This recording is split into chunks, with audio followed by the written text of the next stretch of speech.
السلام عليكم ورحمة الله وبركاته. حبايبي وحشتوني والله.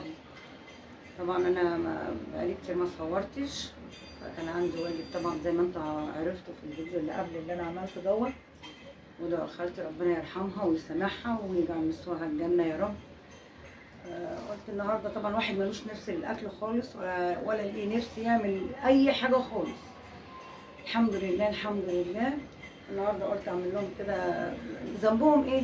قاعدين كده ناكل اي حاجه خلاص. بقالي كتير كمان ما نزلتش فيديوهات، قلت اعمل حبه كوسه كده باللحمه المفرومه، انا عملتها قبل كده وطبعا انتوا عارفينها. فانا قلت اقوم سريع. الكوسه خرطتها زي ما انتوا عارفين كده اهي. الواحد حزين والله، اقسم بالله الواحد حزين، يعني مخنوق، يعني عندنا خنقه.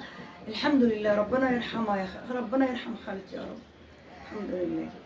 مقصرة معانا كتير قوي قوي قوي قوي قوي. بص الواحد مخنوق فعلا. يلا الحمد لله كلنا رايحين. عملت الكوسه النهارده وقلت اعمل لهم حبه كوسه، فخرطت الكوسه اقوم كده وطرنشات بصل وحطيت عليها اللحمه المفرومه، وكنت ضاربه الطماطم وقلت اسبكها وعملت طبق بتنجان. طبعا انتوا زي ما عرفتوا قبل كده، كل اكل بعمل جنبها يعني طبق بتنجان، لو في مخلل بتحطيه.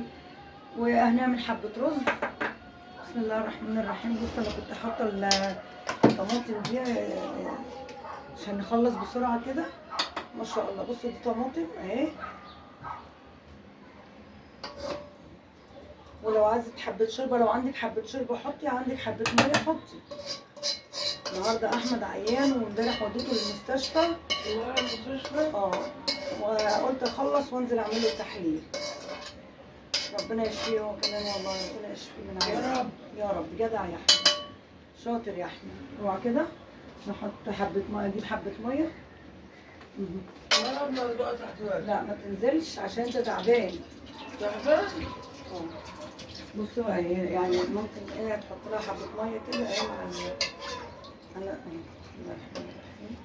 بتاعتنا خلاص كده اتعملت الكوسه وهحطها على ما شاء الله. بصوا الطماطم حلوه ازاي اهي. الله ينور يا ماما. وعليك يا حبيبي. كده صينيه الكوسه سهله وبسيطه ما فيهاش اي حاجه. وهعمل جنبها حبه رز واي لقمه حلوه رضا من عند ربنا. وبالله عليكم تدعوا لخالتي بالرحمه، ربنا يرحمها ويجعل بسواها الجنه يا رب.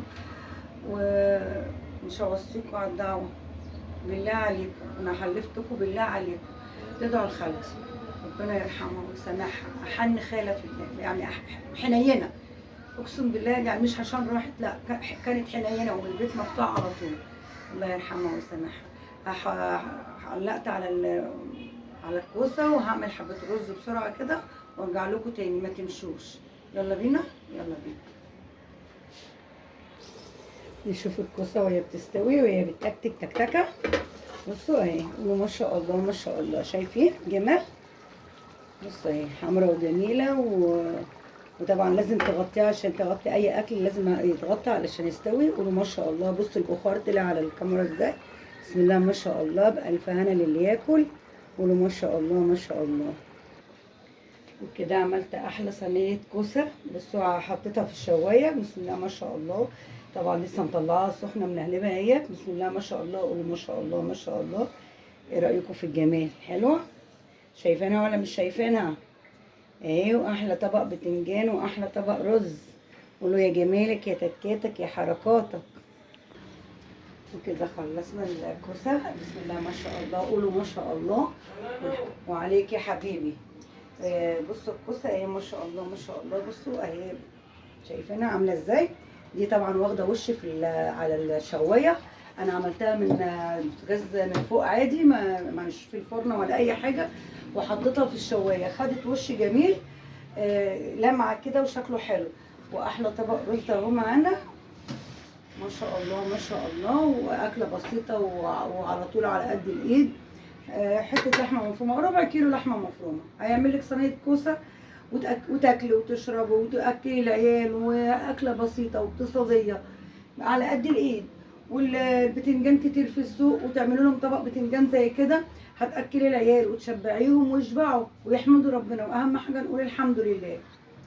وكده طولت عليكم والحمد لله. وما تنسوش الدعوات لخالتي ام مروه، ربنا يرحمها ويسامحها ويجعل ارضها الجنه. وانا عايزاكم تدعوا لها، يعني على قد غلاوتها ادعوا لها.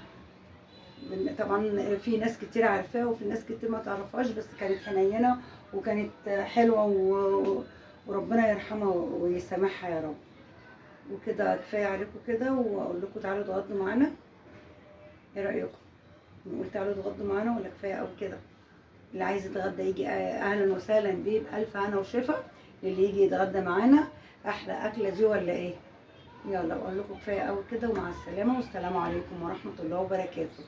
يلا هروح اقفل بقى عشان محدش معايا. يلا مع السلامه.